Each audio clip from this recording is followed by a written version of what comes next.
ꯑꯍꯥꯟꯕꯃꯛꯇꯗ ꯁꯂꯥꯏ story ꯆꯦꯅꯦꯜꯒꯤ ꯃꯍꯨꯠ ꯁꯤꯟꯖꯗꯨꯅ ꯀꯦꯔꯣꯂꯤꯅꯥ ꯈꯥꯏꯗꯦꯝꯅ ꯃꯌꯥꯝꯕꯨ ꯇꯔꯥꯝꯅ ꯑꯣꯛꯆꯕꯒ ꯂꯣꯏꯅꯅ ꯏꯀꯣꯛꯅꯣꯅ ꯈꯨꯔꯨꯝꯖꯔꯤ꯫ ꯉꯁꯤꯁꯨ ꯃꯍꯧꯁꯥꯒꯨꯝꯅ ꯌꯥꯝꯅ ꯅꯨꯡꯉꯥꯏꯔꯕ ꯐꯨꯡꯒꯥꯋꯥꯔꯤ ꯑꯃ ꯃꯤꯌꯥꯝꯒꯤꯗꯃꯛꯇ ꯄꯨꯗꯨꯅ ꯂꯥꯛꯆꯔꯤ꯫ ꯋꯥꯔꯤ ꯑꯁꯤꯒꯤ ꯃꯃꯤꯡꯅ ꯀꯨꯆꯨ ꯃꯨꯕꯤꯁꯦ ꯑꯩꯒꯤ ꯊꯋꯥꯏꯅꯤ꯫ ꯋꯥꯔꯤ ꯑꯁꯤꯕꯨ ꯏꯕꯤꯔꯛꯄꯤꯅ ꯔꯦꯕꯤꯀꯥ ꯏꯂꯥꯡꯕꯝ꯫ ꯍꯧꯖꯤꯛ ꯋꯥꯔꯤ ꯑꯁꯤ ꯍꯧꯖꯔꯛꯂꯒꯦ, ꯃꯌꯥꯝ ꯄꯨꯟꯅ ꯇꯥꯃꯤꯟꯅꯔꯁꯤ꯫ ꯐꯖꯕꯗ ꯃꯤꯇꯥꯗꯕ ꯀꯅꯥꯁꯨ ꯂꯩꯇꯦ ꯍꯥꯏꯅꯩ, ꯁꯩꯊꯥꯅꯩ꯫ ꯐꯖꯕꯤ ꯃꯍꯥꯛꯀꯤ ꯃꯇꯤꯛ ꯃꯒꯨꯟꯇꯕꯨ ꯊꯥꯒꯠꯅꯩ, ꯁꯣꯟꯅꯩ ꯃꯍꯥꯛꯀꯤ ꯃꯔꯝꯗ꯫ ꯎꯔꯨꯗꯦ ꯈꯜꯂꯨꯗꯦ ꯅꯣꯡꯃꯇꯁꯨ ꯐꯖꯕꯤ ꯃꯥꯒꯤ ꯊꯃꯣꯏꯗꯁꯨ ꯂꯥꯏꯖ ꯏꯁꯤꯡꯒꯨꯝꯅ ꯁꯦꯡꯕ꯭ꯔꯥ, ꯀꯔꯝꯕ ꯄꯨꯛꯆꯦꯜꯅꯣ ꯍꯥꯏꯕꯗꯤ ꯀꯅꯥꯅꯁꯨ ꯈꯟꯗꯦ꯫ ꯃꯄꯥꯜ ꯊꯣꯡꯒꯤ ꯁꯛꯇꯝ ꯑꯗꯨꯅ ꯃꯔꯣꯏꯔꯕ꯭ꯔꯥ, ꯍꯪꯂꯤ ꯇꯠꯇꯅ ꯀꯅꯥꯒꯨꯝꯕꯤ ꯑꯃꯅꯗꯤ꯫ ꯊꯝꯕꯥꯜ ꯂꯩꯅꯥ ꯃꯆꯤꯟ ꯃꯅꯥꯎꯅꯤ, ꯑꯗꯨꯕꯨ ꯄꯣꯛꯃꯤꯟꯅꯕꯗꯤ ꯅꯠꯇꯦ꯫ ꯊꯝꯕꯥꯜꯒꯤ ꯃꯄꯥ ꯏꯕꯨꯡꯉꯣ ꯇꯣꯝꯆꯥꯒꯤ ꯅꯨꯄꯤ ꯑꯇꯣꯝꯕꯤ ꯃꯥꯟꯕꯤꯒꯤ ꯃꯆꯥꯅꯨꯄꯤꯅꯤ ꯂꯩꯅꯥ꯫ ꯊꯝꯕꯥꯜꯅ ꯆꯍꯤ 3 ꯁꯨꯔꯛꯄꯗ ꯊꯝꯕꯥꯜꯒꯤ ꯃꯃꯥ ꯏꯕꯦꯝꯃ ꯂꯩꯅꯝ ꯂꯩꯈꯤꯗ꯭ꯔꯦ ꯑꯅꯥꯕ ꯑꯃꯗꯒꯤ꯫ ꯑꯉꯥꯡ ꯑꯣꯏꯔꯤꯕꯤ ꯊꯝꯕꯥꯜꯅ ꯃꯃꯥ ꯄꯤꯌꯨ ꯍꯥꯏꯗꯨꯅ ꯅꯤꯡꯉꯥꯏ ꯇꯧꯕꯗꯒꯤ ꯈꯥꯡꯕ ꯉꯝꯗꯗꯨꯅ ꯃꯆꯥꯒꯤ ꯈꯟꯗꯨꯅ ꯅꯨꯄꯤ ꯊꯤꯈꯤ ꯇꯣꯝꯆꯥ꯫ ꯃꯇꯝꯒꯤ ꯃꯇꯨꯡ ꯏꯟꯅ ꯆꯠꯈꯤꯕꯅ ꯃꯥꯟꯕꯤ ꯃꯆꯥꯅꯨꯄꯤ ꯂꯩꯅꯥꯕꯨ ꯍꯦꯛ ꯐꯪꯖꯈꯤꯕ ꯅꯨꯃꯤꯠ ꯑꯗꯨꯗꯒꯤ ꯊꯝꯕꯥꯜꯕꯨ ꯊꯧꯁꯥꯗꯕꯗꯨꯃꯛ ꯍꯧꯈ꯭ꯔꯦ꯫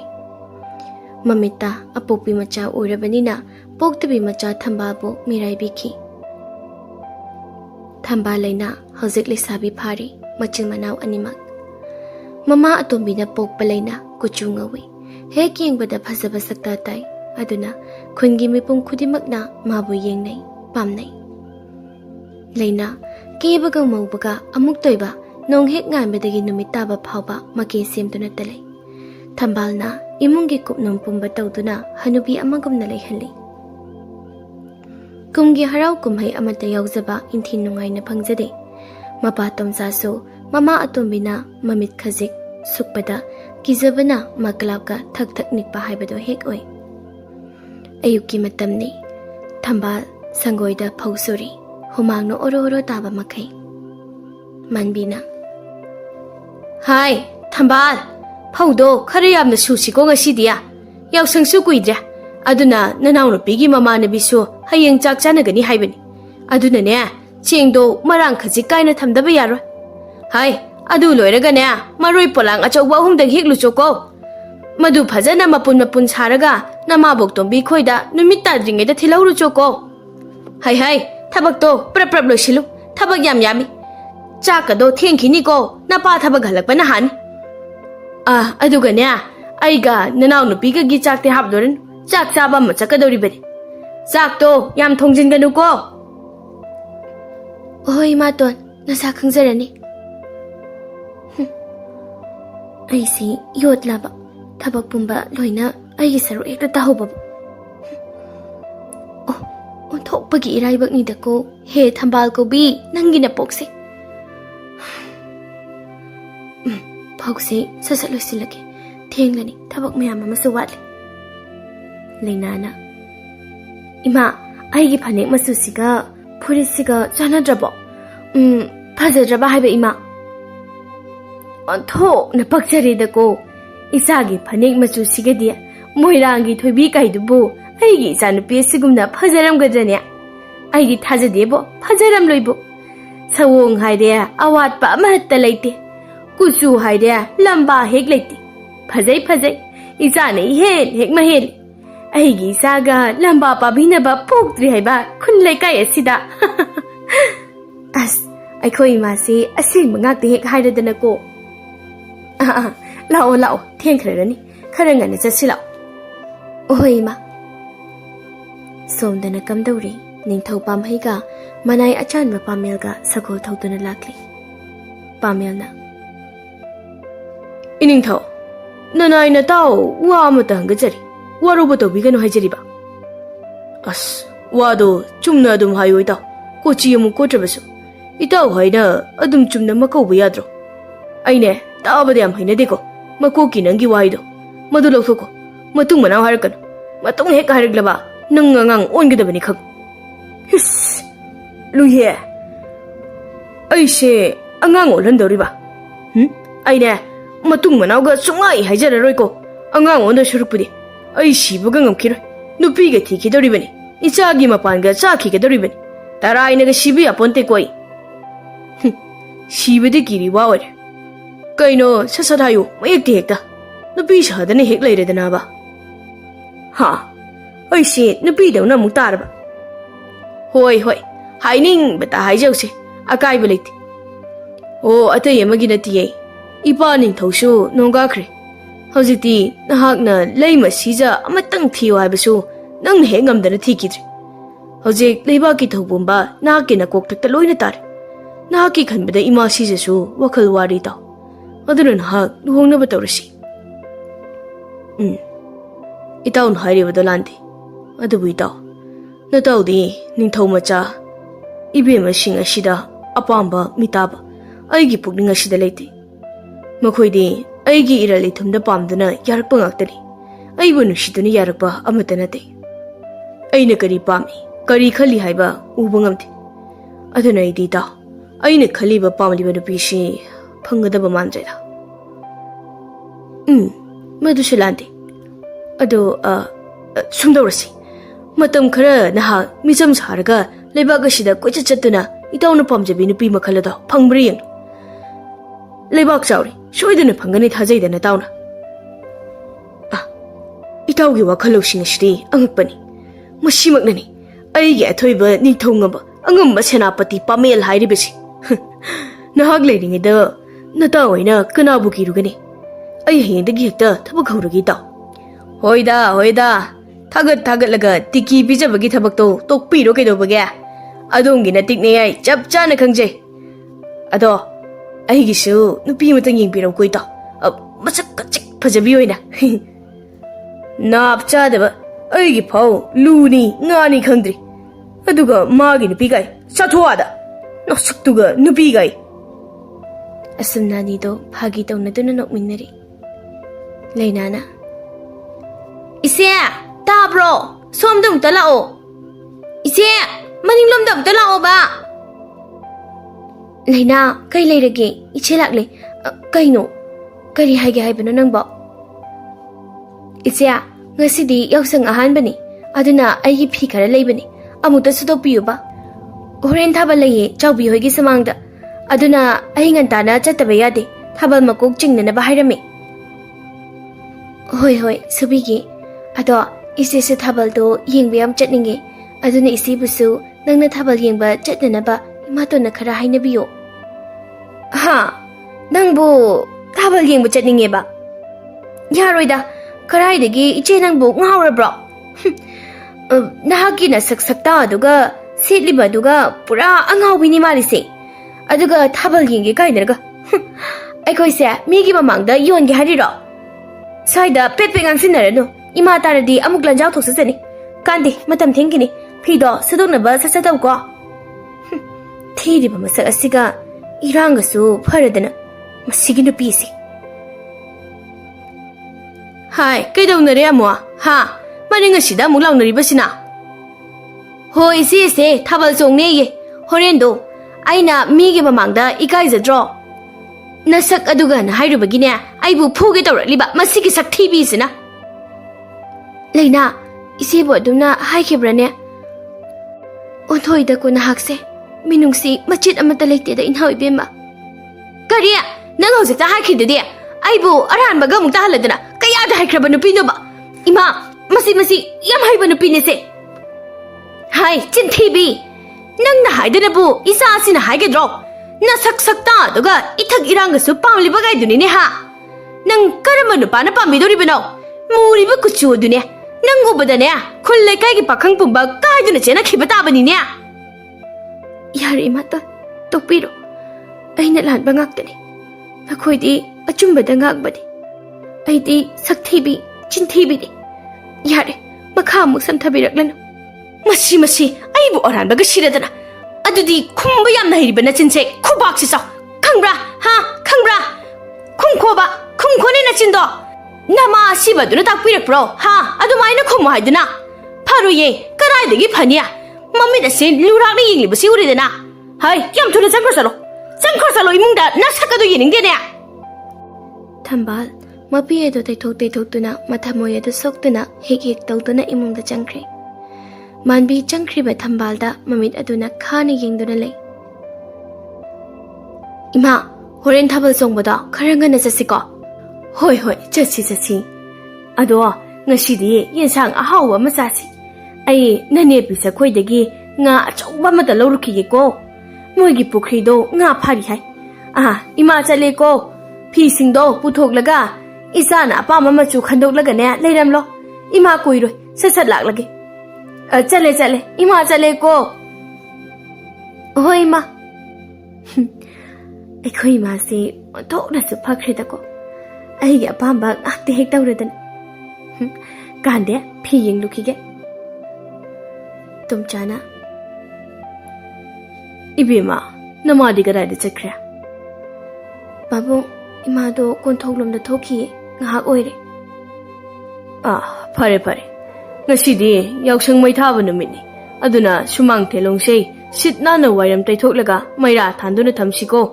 Angang maya mama shil ni ba laktri ngai da. Ngashidi naton chawbu khoi gi sumang da thabal lei haina hawi. Chak to nganta na thongdo. Horen cha su thabal chongbu yauru soko. Moi babung halak le dana. Hai, ibema si nga si oina thonglo. Yamna thongjin ganu ko tangkhai ama ngokthok laga thamlo. Se nga se semdok lura. Kusuma lawrak da bro. Kamaina tawrak lagi. Piragle. Ngashidi uchina. Ado ngashidi chak to nangno oina khara thongbiro dana. Nasa singdi thabal chatning namgania. Haidi kedobagi chak thongdoino. Thamal na maina thongjasani. Isa tombi leida thabal chatkani haibidi. Aduna isa ge awat apa yengdaba yari bro. Isa masak phajabini asoiba amata yahonba yaponti. Isa thambal su chasasanu. Machin manaw yawjarusanu. Kumma magi harau kumaini masu chatning lamgani. Madi kedobagi kumai chatawrino. Theiriba masak asiga mana se chana nabaga leitya. Madi yumoina sangjawsani ye. Mimangda ikai phirubka khumjabado pamjadi hajiri basini. Hai, mama. Karino ni nangbo? Taunu ko. Nahak mama ni.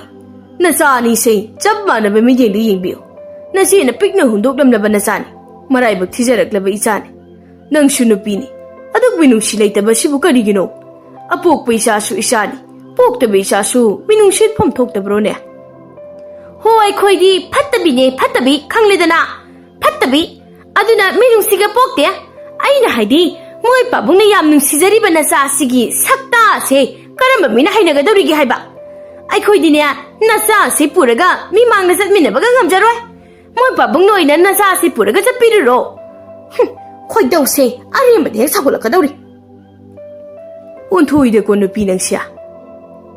Thambal mapalda hainariba mayamdo masaloy na taribani. Nga adu semna piyedo nga asema mathak aduda pop tari. Kudang aduna tarakliba piyedo teithokchai. Imungdana manbe isaw langli. Thambal semba loiraba nga ado chakhum tamna purakli. Ay say, otong nang pangkrida ko. Atumbi haiba mingthon su phangba. Migi makada yepi su tahanba. Laisabi ay na matu macha lairaba nupasne yung paluba ay hiral ne. Ay buna patabi su tahanba. Ipuk thoki isa nungsidana. Lamlan biya say nung sigadra haiba nida. Ay gisa sigidi kari su khande. Ngahak leire isa thamba. Mikum khudingi thambal ladana. Nakong se phulleba. Ikare taning dabana. Masigi sigayjan sisune. Mama aduna sikhiba juda kok siram labadi. Othora nungay jaram gadabadi. Masiri bana ay sune. Patabi haiba do tarabani taraba. Lainana. As yare ba ima. Sungang dan hekle. Ay koy gi hogdong amubi manbi am leiri base. Yam lai dabani. Pinobi. Thotano to san ba yam hai bani. Ma nai koy pabung da kapsin na dana. Ima gai koy ni gi pau jaja yam damsin bani. Masi yam paroi doriye. Makhong tek bra, mamitang bra, angaw bra mathiraga ne. Mayum palan kro. Ma lai jabdi imung se nungai na ingna singna soidan leira ni ima. Karai dagi nupano sakta asida bwa. Magi masak ase ubada kanagi angaw bo phawba ne. Kibadi soiroi. Mabuk na phatriba pura mama haijil horabane mase. Mama sikhiba dusu yam lai di hai laikai ne ima da pau tam no pat. ꯄꯥꯎꯗ ꯇꯝꯖꯁꯅꯣ ꯀꯞꯀꯦꯔꯥ ꯂꯥꯎꯒꯦꯔꯥ ꯏꯃꯥꯅ ꯑꯗꯨꯝ ꯊꯕꯛ ꯇꯧꯔꯛꯀꯦ ꯃꯥꯒꯨꯝꯕꯤꯅ ꯀꯔꯤꯕꯨ ꯇꯧꯕ ꯉꯝꯖꯗꯣꯏꯅꯣ ꯏꯁꯥꯁꯤꯗꯤ ꯌꯨꯝ ꯑꯁꯤꯒꯤ ꯂꯨꯈꯥꯛ ꯆꯒꯨꯝ ꯆꯥꯔꯒ ꯌꯨꯝ ꯑꯁꯤꯗ ꯁꯤꯖꯕ ꯇꯥꯕꯅꯤ ꯃꯥꯗꯤ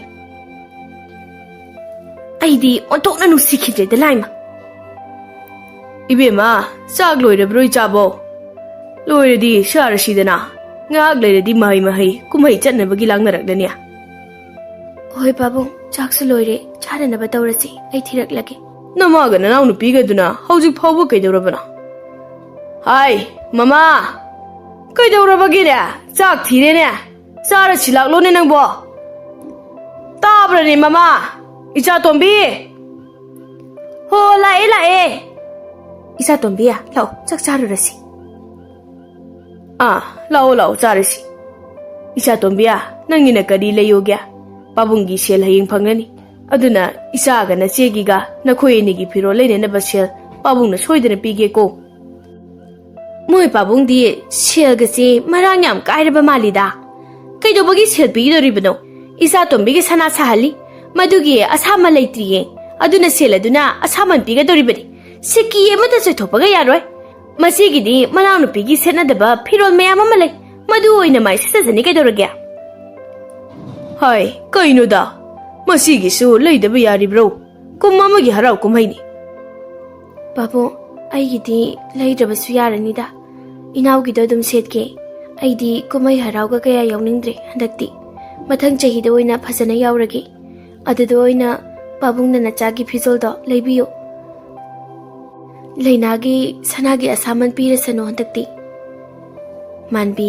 ꯂꯩꯅꯥ ꯃꯃꯥ ꯃꯆꯥ ꯑꯅꯤꯗꯨ ꯊꯝꯕꯥꯜꯒꯤ ꯋꯥꯍꯩ ꯇꯥꯕꯗ ꯃꯣꯃꯣꯟ ꯇꯧꯅꯔꯤ ꯍꯣꯏꯅꯦ ꯅꯪꯗꯤ ꯃꯊꯪ ꯆꯍꯤꯗ ꯑꯣꯏꯅ ꯌꯥꯎꯔꯣꯀꯣ ꯅꯅꯥꯎꯗꯤ ꯑꯉꯥꯡꯅꯤꯗꯣ ꯑꯗꯨꯅ ꯃꯥꯗꯤ ꯀꯨꯝꯍꯩ ꯍꯔꯥꯎ ꯌꯥꯝ ꯄꯥꯝꯕ ꯃꯇꯝꯅꯤ ꯅꯪꯗꯤ ꯑꯍꯜꯅꯤꯗꯣ ꯑꯗꯨꯅ ꯀꯨꯝꯍꯩ ꯍꯔꯥꯎ ꯀꯌꯥꯁꯨ ꯄꯥꯝꯂꯝꯂꯔꯣꯏ ꯑꯩꯈꯣꯏ ꯏꯆꯦꯁꯦ ꯀꯌꯥꯗ ꯐꯈ꯭ꯔꯕꯅꯣ ꯃꯅꯥꯎꯒꯤ ꯌꯥꯝ ꯈꯟꯕꯤꯔꯤꯕꯁꯤ ꯑꯣꯟꯊꯣꯛꯅ ꯅꯨꯡꯁꯤꯈ꯭ꯔꯦꯗ ꯑꯁꯤ ꯍꯥꯏꯔꯒ ꯃꯃꯤꯠ ꯑꯗꯨꯅ ꯈꯥꯔꯞ ꯌꯦꯡꯉꯤ ꯑꯌꯨꯛꯀꯤ ꯃꯇꯝꯅꯤ ꯆꯅꯥ ꯀꯣꯅꯨꯡꯗ ꯃꯃꯥ ꯁꯤꯖ ꯆꯥꯏꯕꯤ ꯃꯆꯥ ꯅꯤꯡꯊꯧꯒꯤ ꯈꯟꯕꯗ ꯋꯥꯖꯔꯕꯤ ꯃꯃꯥ ꯏꯕꯦꯝꯃꯅꯤ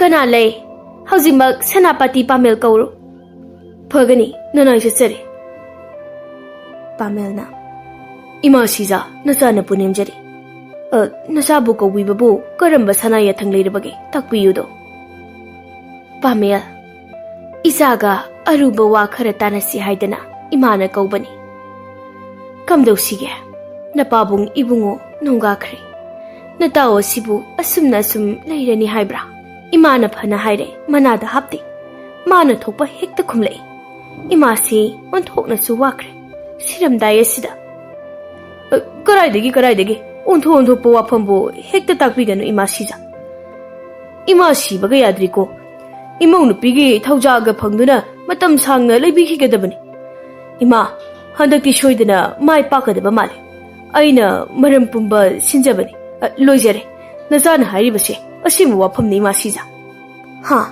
ꯃꯔꯝ ꯄꯨꯝꯕ ꯁꯤꯟꯈ꯭ꯔꯦ ꯍꯥꯏꯕ ꯏꯆꯥꯅ ꯅꯍꯥꯛ ꯂꯩꯕꯒꯤꯅꯤ ꯉꯁꯤ ꯏꯃꯥꯅ ꯆꯥꯎꯊꯣꯛꯂꯤꯕꯁꯤ ꯐꯔꯦ ꯏꯃꯥ ꯌꯥꯝꯅ ꯅꯨꯡꯉꯥꯏꯔꯦ ꯏꯆꯥꯒꯤ ꯋꯥ ꯇꯥꯕꯗ ꯑꯗꯣ ꯅꯇꯥꯎ ꯏꯕꯨꯡꯉꯣꯒꯤꯁꯨ ꯃꯥꯏ ꯄꯥꯛꯂꯅꯤ ꯍꯥꯏꯔꯦ ꯏꯆꯥꯒꯤꯅ ꯀꯝꯗꯧꯁꯤ ꯍꯥꯏꯔꯤꯕ ꯀꯩꯕꯣ ꯑꯩꯒꯤꯕ ꯏꯃꯥ ꯁꯤꯖ ꯅꯆꯥ ꯌꯧꯖꯔꯒꯦ ꯑꯁꯤ ꯍꯥꯏꯕꯒ ꯐꯨꯛ ꯍꯧꯒꯠꯂꯒ ꯇꯐꯤꯡ ꯆꯦꯟꯆꯠ ꯇꯧꯗꯨꯅ ꯆꯠꯈ꯭ꯔꯦ ꯏꯍꯦ ꯏꯀꯥꯏꯔ ꯃꯥꯜꯂꯦꯗꯅ ꯃꯁꯦ ꯑꯣꯟꯊꯣꯛꯏꯗ ꯃꯈꯣꯏꯁꯦ ꯅꯨꯄꯥꯅꯤꯗꯀꯣ ꯅꯨꯄꯥ ꯄꯗꯥ ꯑꯃꯅꯤ ꯑꯅꯤꯁꯦ ꯇꯤꯟꯅꯕꯗ ꯂꯝꯕꯥ ꯍꯦꯛ ꯆꯥꯏꯗꯀꯣ ꯄꯥꯃꯦꯜꯅ ꯁꯤꯔꯝꯅꯤꯗ ꯑꯩꯈꯣꯏ ꯏꯃꯥ ꯁꯤꯖꯁꯤꯗꯤ ꯁ꯭ꯋꯥꯏꯕꯨ ꯂꯥꯎꯏꯔꯦ ꯍꯦꯛꯇ ꯍꯪꯖꯤꯜꯂꯛꯑꯦ ꯍꯥꯏꯕ ꯅꯪꯒꯤꯅ ꯀꯃꯥꯏꯅ ꯇꯧꯁꯤ ꯍꯥꯏꯕꯅꯣꯏ ꯃꯣꯏꯅꯗꯤ ꯈꯪꯗ꯭ꯔꯤꯕ ꯁꯣꯝꯗꯅ ꯅꯨꯄꯤ ꯂꯩꯇ꯭ꯔꯤ ꯀꯥꯏꯁꯦ ꯍꯣ ꯏꯃꯥ ꯅꯆꯥ ꯑꯩꯁꯦ ꯑꯆꯨꯛ ꯊꯤꯅ ꯍꯦꯛ ꯄꯣꯛꯄꯤꯔꯝꯗꯅ ꯍꯧꯖꯤꯛ ꯐꯥꯎꯕ ꯅꯨꯄꯤ ꯊꯤꯕ ꯈꯪꯗꯅ ꯄꯥꯈꯪ ꯁꯔꯤ ꯍꯥꯏꯗꯣ ꯑꯣꯏꯔꯦꯕ ꯑꯩ ꯌꯥꯝ ꯄꯦꯟꯗꯦ ꯍꯥꯏꯔꯤꯁꯤꯅꯤ ꯀꯥꯟꯗꯦ ꯍꯟꯗꯛꯇꯤ ꯅꯨꯄꯤ ꯑꯃ ꯊꯤꯗꯕ ꯌꯥꯗ꯭ꯔꯦ ꯅꯝꯗꯅ ꯐꯥꯕ꯭ꯔꯥ ꯄꯨꯟꯕ꯭ꯔꯥ ꯍꯦꯛꯇ ꯅꯝ ꯂꯧꯔꯅꯤ ꯅꯨꯄꯤ ꯑꯃꯕꯨ ꯂꯩꯔꯕꯗꯤ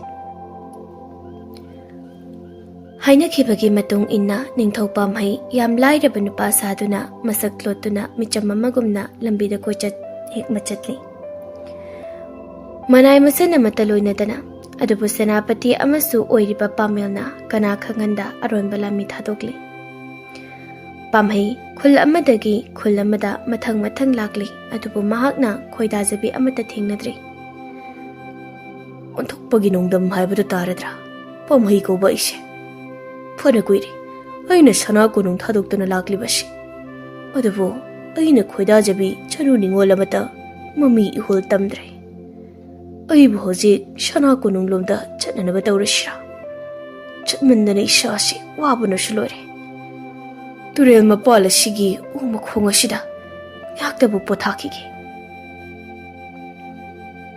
Manbina Karai da legen he thambal nangbo thabak amata sinbangdi atum mondana heglei da koibi ma laun he nangbo Imaton kari tawjau haibage ai laksari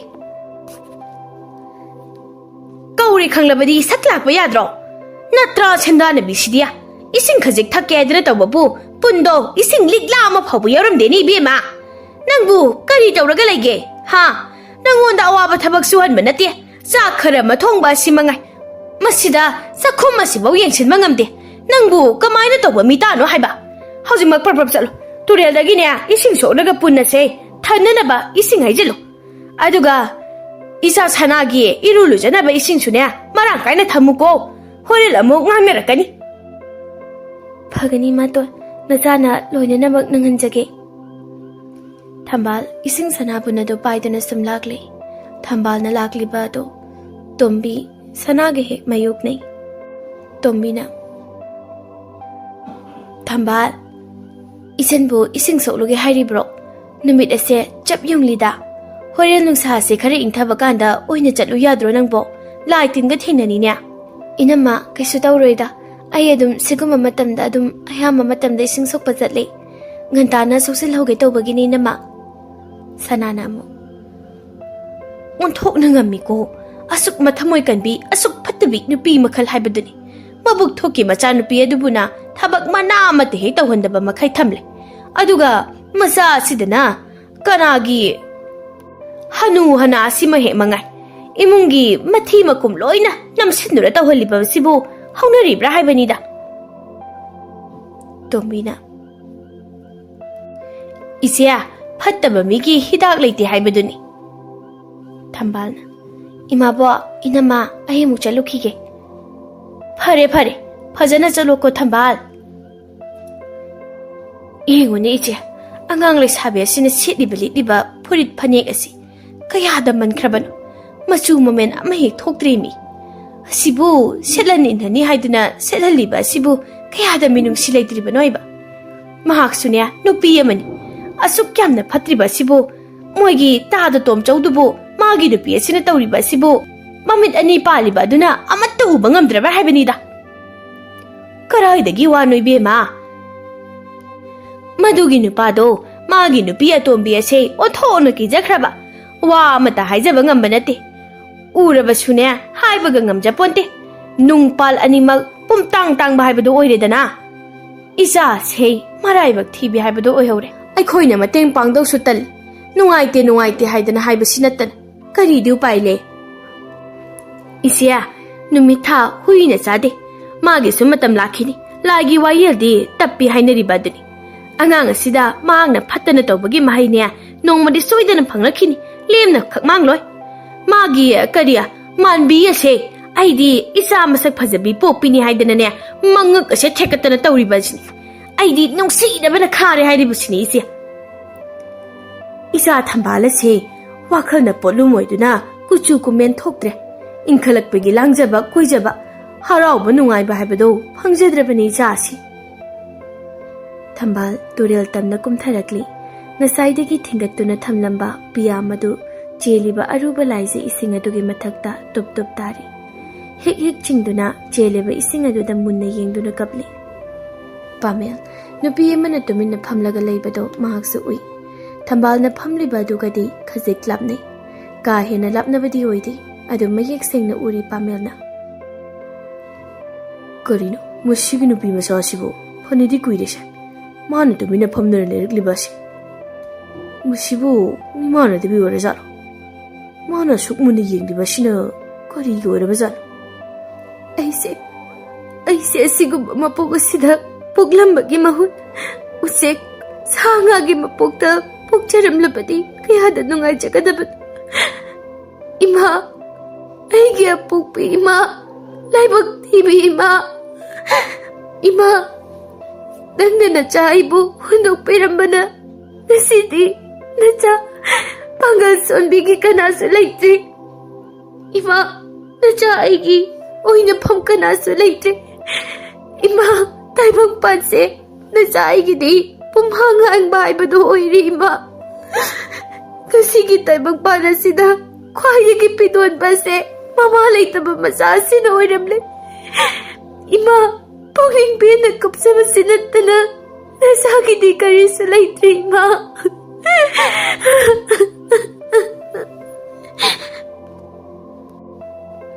Koinuda, Mushibu to him a polish the Pumlaga, to Lady Bashiva.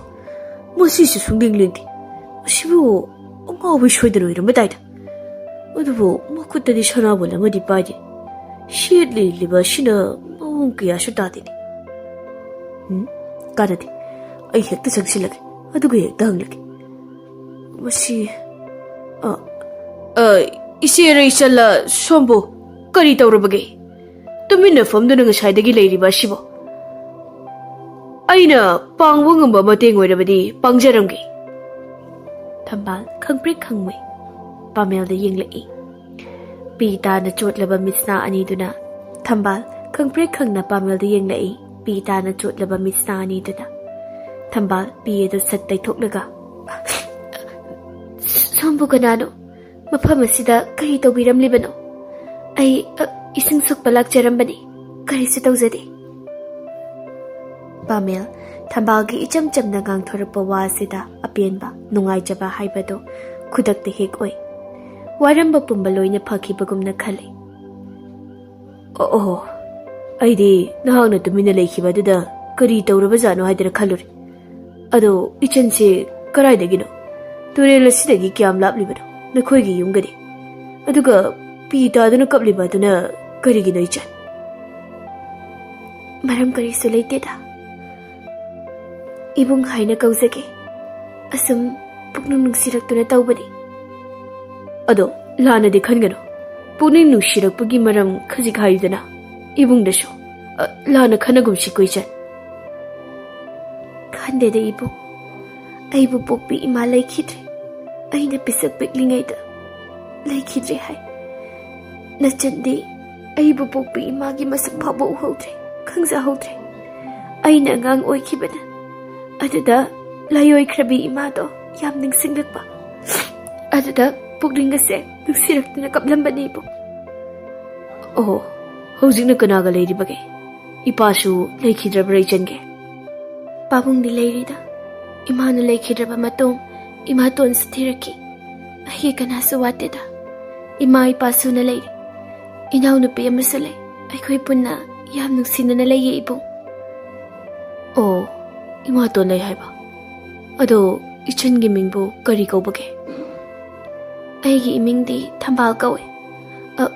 Ado, ibong gidi, kariming ko bagay. Ay gidi, pamay ko eh. Ichan giming siyam pase, sakka siyam chan eh. Tambal da, tambal mali. Ay di, utok na ngawrita. Tambal, ingangak na. Ha, ay si tambal mali ba? Mina di, sakyam ti, haudong ang mubi mali hay na ay si. Ibo, nanggi mito, mayam ga mana drabar kang dida. Ay di, sakyam ti ba ni? Pamhay, kazi ikay basu pausay, kang hay hay kay dukluba sida, masapaw ba kang da. Ti dida, ibong da dinang siya, yam pa siya. Pare, nang siyong nangaramlani, hana na ba daw jaro? Hayang siyo, mapamasi na lao. Ay siyo, ichan balak pa nga jaram ko. Hoy, ibong. Ay se, imato na soy na nangaramlani, ay chat lagi ko. Ado, ibong giming se, ay ko'y laybaga sige ning tau giming ka, chapek mani. Yam pa se, masakti among pabu uzadri. Ay ko'y pabong ga imaton nga na, wari sabada, tasaho ba ni ay na? Chumna tangi sum ming mana bagi wanida. Aidi yam lairi ba machani. Nanga iga khena ba mataliti. Aishu ipa lai khije. Ima tunga lairi. Chalo ko. Hoi bo, ai sa lukhige. Osh. Hoi ma. Shiramnida. Asuk nungsibi imay to. Kaya ada singlim di ba? Kaya ada jamjak rabina. Kariginaw. Aina mabu ubada asuk nungsiduriba. Masiyoy batay. Asing manusiba hainabado. Aina matam kiyadagi wana nga jarak pamisakto. Mahagasiyoy gini. Mabu, aigi sana kunungi lay marim bimington piragani. Aigi taloy oirake. Tanja asida Pamel perap sangsilai. Hingbiri itaw ran ba? Karum dagini itaw nang na. Ay sida lay hedi kamay na kangi ba? Ha? Hoy siya, Pamel ni, Pamel. Ay na kang daba kari lay niya ge. Ay su kang jiri ba ni dina? Karum na sakrage. Nupi maga lay minahabuday niya. Sway dadi amata udi. Lai huwara salo. Onto panihaya idi. Oh, lai na tiye. Taibang mui ni. Han krema yumda. Masakkadubu kamdawgi. Itawgi pukningbu lai na shumanga bihabisya. Aray ba midi oiram loibo? Phajay. Yam phajay. Jinglem mi itaw. Athubada ay mabu luhong lagi khale. Itaw na makhoida ima sijabo. Makhoida chatnanaba khara sinabiyo itaw. Mi ayje magi matam yawrakladi. Mama ye saun to pi haina bada chungkreda. Hoi ne sak phajabi bungwa khumu tho. Ado nupi du su nang dawna khumu tho piro. Adu gimbidi di mathong kya taroi bo. Ha kayai ge. Korai dagi khumu tho piro. Mi angang li sabi machani. Ai na sum yeng bada madu mana shugi na shurabada chahi kunmuk oigedra. Khangde dudi. Ha chahi kunna ba. Ibo adudi nangina chabo yarani. Aribana anauba pamasidi kariga praman tawrasige. Huina amangba pamaga chap manay habadu hek taida. As adudi phajadari da. Nangidudi henmandro. Aishu pakhangni. Aidi aduda khangdi. Aigi taloi soidana oiradam. Ado magi mafamda aisha. Leibaga sigi ningthoni haikidri. Aisha lairiba machani hajinkre. Adudi garigya. Asengbudo dum harga lori. Nang siri balaima. Yadre. Magi asing mamatang khangdokpa ipami. Mahagado marai bagyamna thirabi mal. Pare. Wari makhadi ai horen loina tabirage. Ai mabu hayeng shuma phama sida ngai deni. Chasi sana konung panglasi. Hauzik phabu karai da leiri banu ne. Nga sai wai phanadi makui re bachat khiba. Hauzik phabu halaktri ne. Ising sana buladuna nannura sikharbra khangde ba. Thabak ama tawbada thare. Chabadana humang taba makai chaba. Ngasidi kumhai tawge khangani dana. Ai, kari amuk tawre mama. Adum ngangdana leiri sibo. Kaidawnarage ne nangbo. Ho nasa nupi thambaldo phana makui re. Tureldagi ising sokani haidara chatkibani. Phana kuire hauzik phauba halaktri. Turelda tasinduna sikharbra khangdi. Hai, mama, kari wa ngangnu ne nangbo. Masidiya. Thambal hatu tawdana ising adu pusilaktuna sangsilai. Ibema, isabu ising sokluri bro. Namana halakte haidana hairibani ne. Kari tawbu yawrabage nangbo. Babong, aido ko ngawraktana ngahak pothaduna laithokdure. Khajik pharakpadagi yumda hanjalaklibba sini.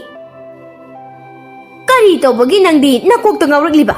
Ha, thabak suningdabagi thabak laithokningbani di haide ne. Nang ama ibema. Laitondi thotlida ko laima. Hai khraba. Hauzik matam se kara yawrage yego. Hai, yare. Mama, yare to. Masangamdabagi oiramlani. Makha taranu ko. Ibema, isasu atay thabak loisinjaruro. Hoi babong. Moi babong na nasa sigi misang na sang dana nasa nupi se naw saurabani. Ai khoidi ne wa ka ngangba phauba kizare. Mama, nang shiriba yare tolashina makha taranu ni nangba. Ho nasa sokpa yade. Natro. Ha, natraiba. Ai khoidi ne fattabi ni na wa ga mata ngangloi de he. Musigi nupi asidi laima isauda tawraga leiba sibu. 이마돈, 난 나이보 숙야면 눅시지바 시부까리기노. 에이디 이마돈부 얌눅시. 에이나 와칼마 뽕파주네. 이마돈부. 에이야 뽀뽀 이마니 칸누나. 이마돈기나 까다 정자라 키비나 자네. 아뽀뽀 이마기 미눅시 방사우드라비. 나 자이보. 이마 나 아기 미눅시 나 분신 비키. 나 자이보. 아이나 빅링아이. 이마돈의 인비키바 ngamoki mahau ngasi silingdana leiri mata-mata na chahay mo nugsibibagum kasi sunugsibiyo ba kayo bage na chahay mo so minung si matya na mataway na baso bibiyo ba imaton ay wari Pamay na Masag ngamda baga yawar bazala Pwede ko iray tambado Isyong syok palaki daba mayumda jatke hairabashu magi lepamshu khangudre chamjabi magi matawdo ukhidaba kuire thabu mamadi phajalakle mahakna mafam asida laktrabasi mahabu aibu gawkhrabra khangdre pamelna thoine hinasu khanjingumsida magi su achinba leidana lakta boiramasu ye ngag yengisi laktragana koithi thiraga loire kaino ita tu nupi ama sanabon pariga lakliba sida ekta hanglasi karano ashidi thambali da lao akhishu magi manata chasi aina haido kaunu ko magi mamangda nanggi hongno buda torokanu ko hoi he ashidi aibu yamna khangdabai mongda ichan thamba ichan kaidore ngahan makai ising chokpa laktrabade nangbo nasaga anaye yaurabro ibo anaye di yaude aido aikhoi matona ising sokpada chatlanu aikhoi gi manamasing thananaba thabak oina su haidana haibadagi laktabani ibungdi kamdaurige okhidabasi yamna kuire aidi phana kuire mafam asida nahak bungai dana leraklibashi nahak nanga silakpase yam nungaire ada nakhoi pabongi ming kari ko boge khangjabu yaroidra thamba yaye ibu aikhoi pabongi mingdi tomcha kawi kari thabak leibi bage ibu pabongbu hangliba asiba handa sana konungi thabak shuna bagi mi kharak logani harakpa aduda nakhoi pabongsu yawhaningba adugi hangbanida aishu yawdoini kuchumal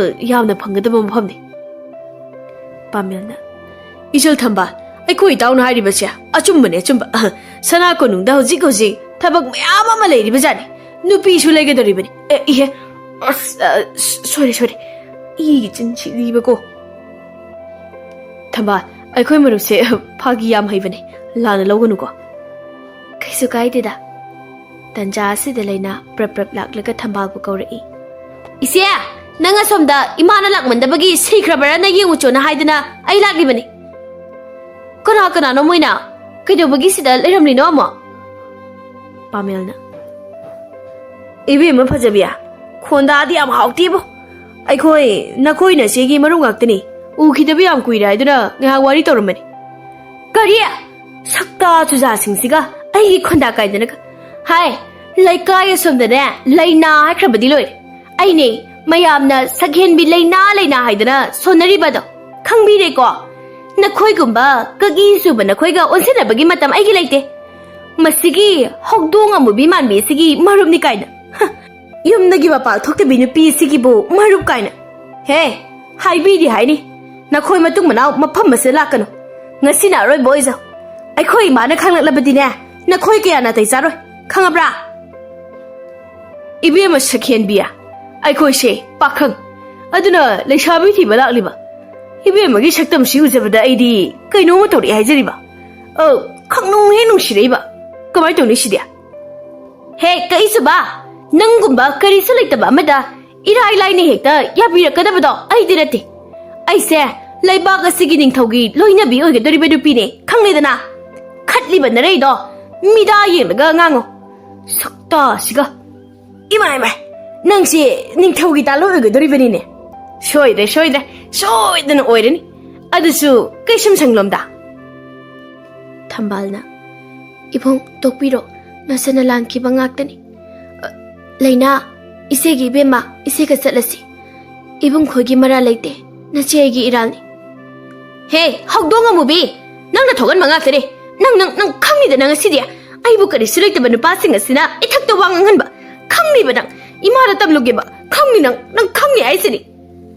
Ibung, nasan bu waraw bigano, nasan sasaragi. Laina, ngai khuo! Isegi bema, ngai khuo! Laina se! Pamahina, ita, tambalgi matawsi, hingbangam dre tawisi. Yamathuba matamda, maabo aigi nakta thamdaba yadre. Aikhoisu satlasi.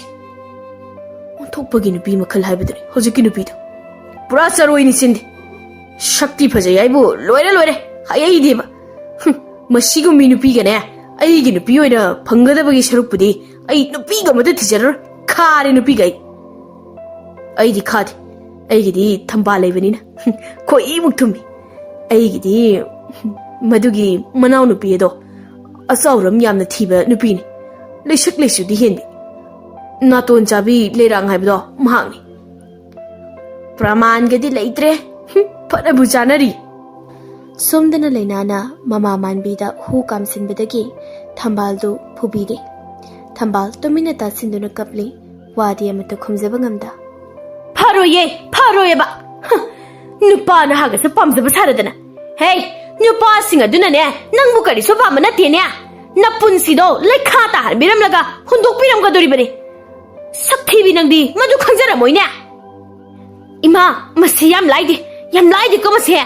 Yes. Kibuki Zainia. Yam to Bugami Haiba. Madiga Harba Kay ising sopani Hydra Chadibido. New passing and Duga, Chilokna to the ladybug. Kayada to Bugami no Habadida. Patanung the Toklabadi, I could Mina, Karino Hinaga the Ribasibo. Mina, Kari hiking, I say, Kari Sukambi Ponteba. Ima, Mapan the Tokan Birkan. Mase, I call Megi Minok, so I did a Chanaka Dribani. Chanakring I see the ne, ID Haza or Cynico, Haza or City. Hai, kaidonarage mo. No mating na signal ay si kaidorage no iba. Kaido, kari maram gino haibadi hang mana tere se. Se, maram haizage. Ay ni isa sing se, mang batari haidana, kara warak watim zabani. Masida moktoy ba ay na buto rabadi, sini. Ado dabo, karay dagi, mana di ay di, apu pi mamani haidana, mamagum na kami ba nati. Wahaya makakay ba kisut hek na mataw ba. Ay pede hari sila ay. Ibema, namana yaning no daba thabak tawganu ko. Namana hairibase na khoibu phanabagini. Yare, na thau tawjarur. Khangde, aikhoi se imana wa amate hek haibaga yaba nate. Hekta kapsinani ba. Ima se phattabe hekta tahanba. Khangzadre khoidi. Mani, isana hairibado chumkhre. Minung si sauruba nama aigi iran. Ai mukpangba midide leiramloi hairibasini ko, hairibasini. Tambal, Makolti Tokda, Hairi Madomda. I say, Kayamuk have the Patrabaki. Country, a submitting Base, I bombed. Ima, Laram Linda Tin Krabima, Nachaya Wari, Nasaboso, a Silam the mother the Pubiro, Urella Ingtum Kibadagi, Amukana make up Togan Biranoima. Isai that the Caesarage Hirabasu. Pagi mincha thiogani khanmana sibasung hamdre koise ima ayaware sana ko nungdani Ita, asimbagi thamba se nangi oiragi khalabro. Khale. Magi haibada kanasu leijadrabi, chamjarabi mabo aigi oiragi lep leita. Mabo leimarimbi phamdor haptuna nungaina thamlagi khale ata oina. Ado, kuchu di khara mamdro. Ha, khara di muye ba thamaldo. Kuchu mu ba mi di mi na traba haise. Masu mi ni. Sida leiraga adum pharakani khali. Awa na mayam ama puba da tawri ni. Aina thaje. Ma shoidana second bi habado. Oira khigani shoidara. Magi hayadi mi se yade ko laima. Ek ta mi chang khibini. Hai rubai ta iral ta hore ba tawri si. Mi gi di mi chang leikhe. Ai gita mangai reba leiti bisi. Khangdre da nongdamba. Ho nang di chuk oina sarase. Aduna pakjarani ba ita. Ita, Nang yam karim na brai bu ba. Khudum mo na pijara kani ko. Asak ka duga nupi ga chu pam ni ba. Oi re. Asi hairam naga chencha chakre. Kaya ada yau ne. Nang da halage lairam mo ba nang. Somda Tomchana. Hai mama, nang buta bro. Somda muta lau ne. Kaidorabage iping biri ba sibo. Mama, tau ne. Pau mata rai ne. Ai ge leba ga sigi ning thau pam haina pam jabi chanu ning olama ai gi khulle ka isi leira male ne. Konung gi phamnai boi ri ba angam ba itun sanau na tamla pa pau ni haine. Mayam nin phung haina hori ne. Kana no haibadi khangdri. Ngasi no muni ni asida haija balak pa yai hidana haina hori ne. Haima, ahoi re ne. Onto na nungai ba pau ni ne shide. Ai gi leba ki ning thau na pabli ba misa ado. Ai gi isa laina soi de noi ram gani moi pabu.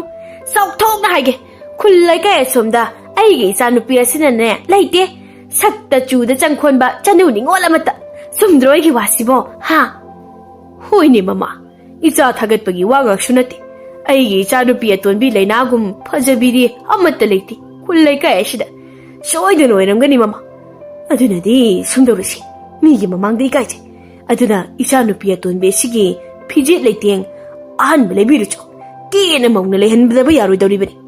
Hay, mama, ay koy siya, isa sige mapandagi ay koy, inakun ba ba daw ay daw bani niya? Ha? Nung ay isa pok siya magi mahipang le. Mani, ay gisa sidi, mama mapa ay koy bu, nung ay pan gaya doon na niya, mapuma na't habirak laba, isa masak pasabi ni.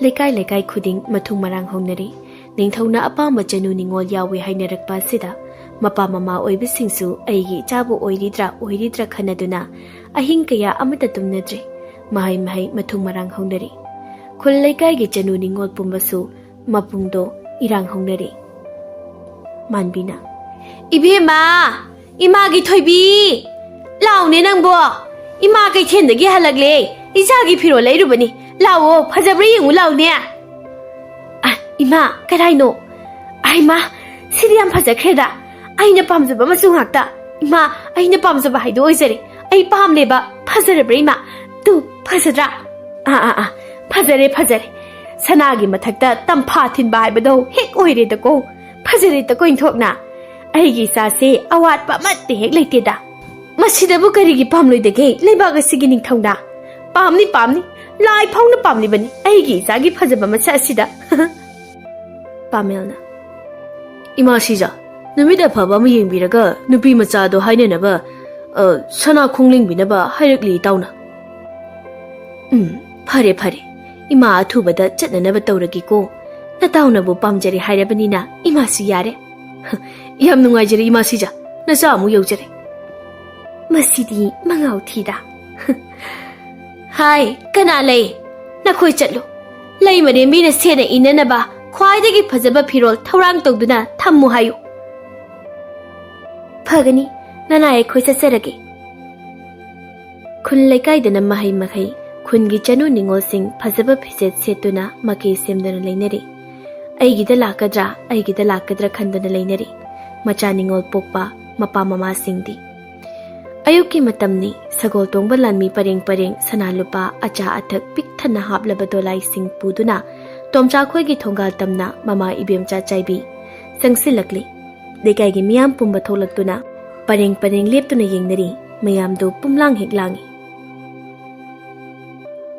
Tombina Haima tomcha hoida changkhrini he changba tabani masak mato phajabi machanupi pokjabani na is laibak phaida ko tomcha ga man gi gasya Khoibina Laiba ki ning thawase maya nupa oige dawre makhoidi changna sorarel se makhutna lamba phangjaba haidu oire Marai ba phaida ko moisia Tomchana Khurum jari lei marembe phida somda lengkhat biro Yare Tomcha ngasi aina lakli ba si aigi icha ning thogi mabema oine na ba imau haiba lakli bani Nahag na su haraw ya biyu ko Ahoy ai loina ya jare lei marembe Ibe mana apamba hekta takbiyo do Manbina Hai, isa thoibi.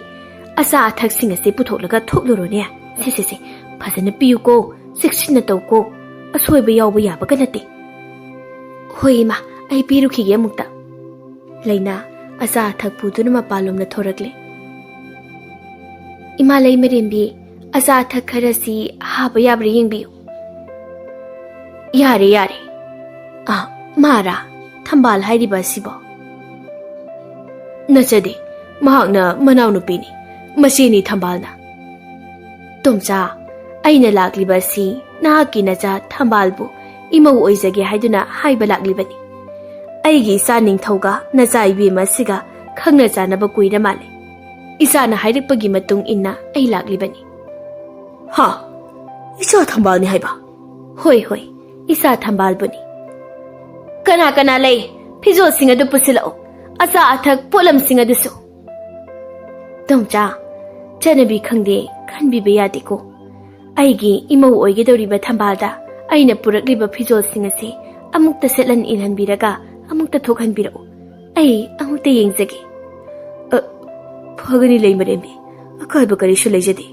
ꯑꯗꯨꯗꯤ ꯑꯩ ꯑꯃꯨꯛ ꯏꯃꯨꯡꯂꯣꯝꯗ ꯆꯪꯖꯔꯒꯦ ꯍꯥꯏ ꯏꯄꯥꯒꯤ ꯊꯝꯕꯥꯜ ꯏꯕꯦꯝꯃ ꯂꯥꯎꯅꯦ ꯏꯄꯥꯒꯤ ꯊꯝꯕꯥꯜ ꯅꯪꯕꯣ ꯄꯥꯕꯨꯡ ꯀꯔꯤ ꯍꯥꯏꯕꯤꯒꯗꯕꯅꯣ ꯏꯄꯥꯒꯤ ꯂꯥꯏꯕꯛ ꯊꯤꯕꯤ ꯅꯍꯥꯛ ꯑꯁꯤ ꯀꯌꯥꯗ ꯂꯥꯏꯕꯛ ꯐꯕꯤ ꯍꯥꯏꯕꯗꯣ ꯑꯣꯏꯔꯕꯅꯣ ꯁꯦ ꯏꯄꯥꯅ ꯄꯤꯔꯤꯕ ꯐꯤꯖꯣꯜ ꯑꯁꯤ ꯍꯣꯡꯗꯣꯛꯂꯒ ꯃꯄꯥꯟꯗ ꯊꯣꯔꯛꯎ ꯀꯨꯏꯒꯅꯨꯀꯣ ꯏꯕꯦꯝꯃ ꯄꯥꯕꯨꯡ ꯀꯔꯤꯅꯣ ꯍꯥꯏꯕꯤꯔꯤꯕ ꯑꯁꯤꯕꯣ ꯑꯩꯕꯨ ꯋꯥ ꯃꯈꯥ ꯀꯣꯟꯅ ꯍꯥꯏꯅꯔꯁꯤ ꯊꯨꯔꯣꯅꯦ ꯏꯄꯥ ꯃꯄꯥꯟꯗ ꯊꯣꯛꯂꯦꯀꯣ ꯍꯥꯏ ꯃꯃꯥ ꯀꯔꯤꯅꯣ ꯅꯈꯣꯏꯅ ꯎꯌꯨꯡꯗꯧꯅ ꯆꯞ ꯂꯦꯞꯂꯒ ꯂꯩꯔꯤꯕ ꯑꯁꯤꯕꯣ ꯊꯝꯕꯥꯜꯁꯦ ꯈꯔ ꯊꯨꯅ ꯑꯃꯨꯛꯇ ꯂꯣꯏꯁꯤꯜꯂꯒ ꯊꯣꯛꯍꯜꯂꯛꯎꯀꯣ ꯑꯩ ꯊꯣꯛꯂꯦ ꯏꯃꯥ ꯀꯩꯅꯣ ꯇꯧꯔꯤꯕ ꯃꯇꯧꯁꯤꯕꯣ ꯃꯁꯤꯒꯤ ꯆꯛꯊꯤꯕꯤ ꯑꯁꯤꯕꯨ ꯃꯇꯧ ꯀꯔꯝꯅ ꯑꯣꯏꯒꯗꯧꯔꯤꯕꯅꯣ ꯑꯁ ꯑꯩ ꯁꯤꯅꯤꯡꯂꯦ ꯑꯩ ꯍꯥꯏ ꯏꯕꯦꯝꯃ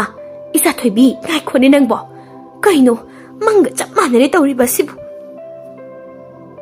ꯊꯝꯕꯥꯜ ꯃꯇꯣꯝꯗ ꯄꯤꯔꯝꯂꯤꯕ ꯐꯤꯖꯣꯜꯁꯤꯡ ꯑꯗꯨ ꯐꯖꯅ ꯁꯦꯠꯆꯤꯟꯈ꯭ꯔꯦ ꯃꯇꯝ ꯀꯨꯏꯅꯗꯒꯤ ꯂꯨꯅꯤ ꯅꯥꯟꯒꯅꯤ ꯈꯪꯖꯔꯛꯇ꯭ꯔꯕꯤ ꯊꯝꯕꯥꯜ ꯉꯁꯤꯗꯤ ꯃꯀꯦ ꯁꯦꯝꯂꯤ ꯃꯇꯣꯝꯇ ꯏꯐ ꯐꯅ ꯊꯥꯗꯣꯛꯂꯤꯕ ꯁꯝꯂꯥꯡ ꯑꯗꯨ ꯁꯤꯠ ꯅꯥꯟꯅ ꯍꯥꯠꯂꯒ ꯇꯞꯅ ꯃꯄꯥꯟꯂꯥꯡꯗ ꯊꯣꯔꯛꯂꯤ ꯃꯃꯥꯏ ꯑꯗꯨ ꯃꯥꯂꯦꯝ ꯂꯩꯗ ꯅꯣꯟꯊꯗꯨꯅ ꯆꯥꯏꯕꯤ ꯃꯄꯥ ꯏꯕꯨꯡꯉꯣ ꯇꯣꯝꯆꯥ ꯃꯆꯥꯒꯤ ꯏꯪꯅ ꯂꯦꯝꯅ ꯐꯖꯕ ꯃꯁꯛ ꯎꯕꯗ ꯄꯨꯡꯉꯛ ꯍꯦꯛ ꯉꯛꯆꯅ ꯃꯆꯥꯕꯨ ꯅꯨꯡꯁꯤꯅ ꯌꯦꯡꯖꯔꯤ ꯃꯃꯤꯠꯇꯒꯤ ꯄꯤ ꯁꯤꯟꯊꯅ ꯆꯥꯏꯕꯤꯅ ꯂꯥꯎ ꯏꯃꯥꯒꯤ ꯅꯥꯛꯇ ꯊꯝꯕꯥꯜ ꯏꯃꯧꯗꯤ ꯑꯣꯟꯊꯣꯛꯅ ꯆꯤꯡꯂꯦꯝꯅ ꯐꯖꯔꯦꯗ ꯁꯤꯗ ꯏꯃꯥꯒꯤ ꯅꯥꯛꯇ ꯐꯝꯂꯨ ꯂꯥꯎꯋꯣ ꯏꯃꯥꯒ ꯋꯥꯔꯤ ꯁꯥꯁꯤ ꯏꯕꯦꯝꯃ ꯅꯃꯥ ꯂꯩꯃꯔꯦꯝꯕꯤꯕꯨ ꯈꯨꯔꯨꯝꯖꯧ